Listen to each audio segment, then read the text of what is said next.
And yes, Al Pacino is involved. You know what I'm talking about, you cockroach. So that's just a pinch of the games we found at E3 2005, but you want more. We know you do, and guess what? We're gonna give it to you.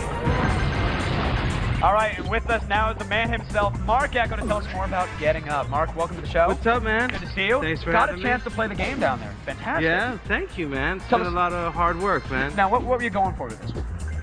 It's a love letter to graffiti.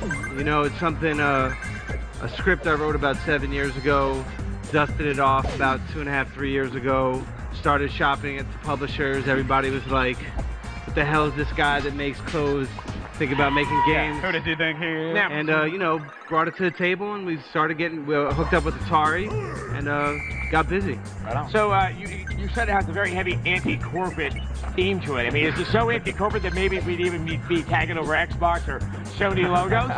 I wouldn't do that. No, you know, just really trying to take some of the air out of, you know, kind of all the hypocrisy of consumer culture. You know, graffiti is something that's been so, you know, kind of co-opted by the mainstream. You know, we see it in motion graphics in the media we consume. We see it in the products, the soft drinks that are solicited to us as young people, urban-minded, all across the world. It is the official language of teenage angst. Adam is a consumer whore. He knows it. He knows it all. Yeah, I'm just a whore. Oh, yeah, okay. I'm sorry. You could say the W word? I wasn't sure. So I was told not to curse because I got a slippery tongue. Gotcha.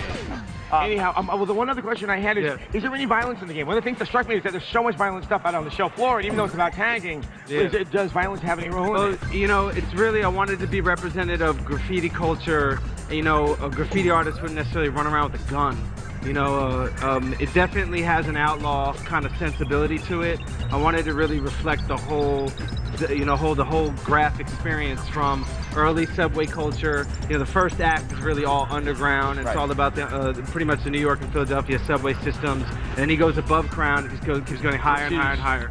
Yeah, we should talk later on this because the game does. Well, you've seen it. Now I'm getting really into it. It's all right. We promise you those shiny cartoon trees and smiling asexual beasties. Only Nintendo can deliver, and we'll make good on that as soon as you take a pee break and wash up. Hey, sometimes you need to jumpstart that second win.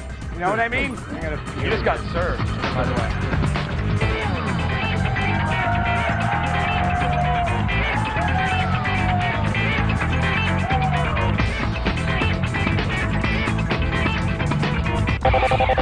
You're plugged into G4 Rewind.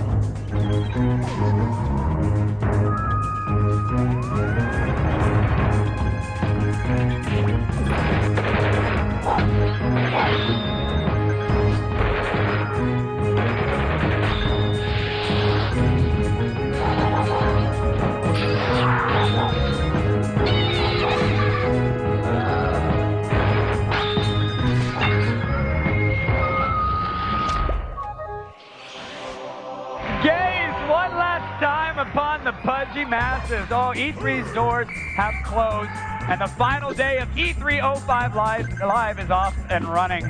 Boy, it's been exhausting. I'm Kevin Pereira, and next to me is charming Star Wars fangirl, Morgan Webb. Darth Webb, give the people some exposition, will you? It is day 3 of the Electronic Entertainment Expo, the biggest annual event in the video game industry. Since Tuesday, we've been bringing you new games and next-gen demos. Oh, and we've been asking the big 3 questions they don't want to answer. Questions like, why does Adam Sessler follow me everywhere? Well, you know, it's because the microchips they implanted will, you know, they're going to explode if we get too far apart. It's like Total Recall. That explains it. Yes, it is the final day of E3, and we saved the best for last.